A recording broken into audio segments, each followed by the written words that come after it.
नमस्कार मित्रांनो, आदर्श नगर एरिया आहे आणि सर तुमचं नाव कसं पहिलं सांगा. माझं नाव मदन कुलकर्णी. हां मला गेट हां उघडताना एकदम फुसफुस असा आवाज आला. आवाज आला.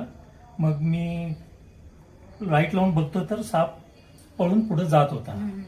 मग आता सरांनी काय सांगितलं, त्यांना पुष्कळ आवाज आला म्हणजे ती एक धोक्याची सिग्नल आहे. साप आहे हे तुमचा एक खतरा, म्हणजे तुमच्यावरचा धोका टळला म्हणावा लागेल.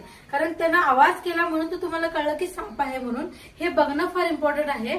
आणि जर म्हणजे त्याला आपण न बघता कुठेही हात पाय घालतो तर तेव्हा साप जास्त प्रमाणात चावतात.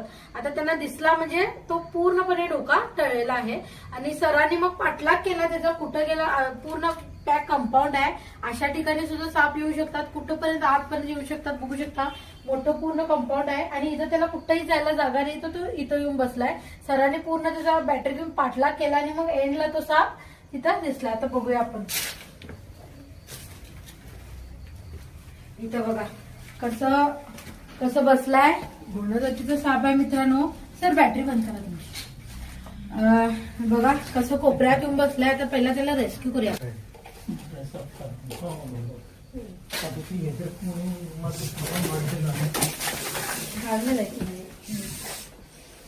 बघा रागीट आहे आणि कसं अटॅक करायचं पण मूड मध्ये आहे तो. आणि त्याला स्टिक माझी मोठी करेल.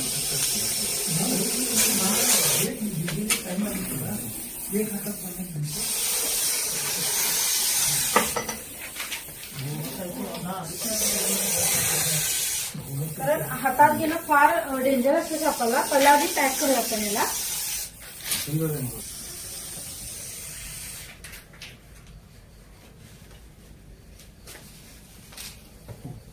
आधी रेस्क्यू केला मित्रांनो, त्याच्यानंतर बोलायचा प्रयत्न करेन. कारण रेस्क्यू करणं फार इम्पॉर्टंट होतं.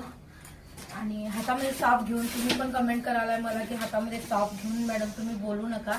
बरोबर आहे तुमचं. आणि म्हणून त्याला पहिला आधी पॅक केलं. तर असे साप आपल्या आजूबाजूला राहतात, अख्खं आपलं आयुष्य काढतात, तरी सुद्धा काही केलेलं नाहीये कुणाला. म्हणजे मुद्दामून करत नाहीत, चुकून. म्हणजे आपली सुद्धा एक जबाबदारी बनते की कुठेही तुम्ही अंधाराचं वगैरे जाताय, हात पाय आपल्या सापावरती पडू नये. एवढी जरी दक्षता घेतला तुम्ही तर सर्पदोषापासून तुम्ही वाचू शकता. आता सर मगाशी जेव्हा सापानं फुस केलं तेव्हा फार घाबरले. पण ह्याच्या अगोदर त्यांनी बिनधास्त त्यांनी जात होते, येत होते. म्हणजे साप दिसल्यानंतरच आपण जास्त घाबरतो. हे असं करू नका. आपण साप न बघता जिथं पण आपण जातोय हात पाय पडू नये.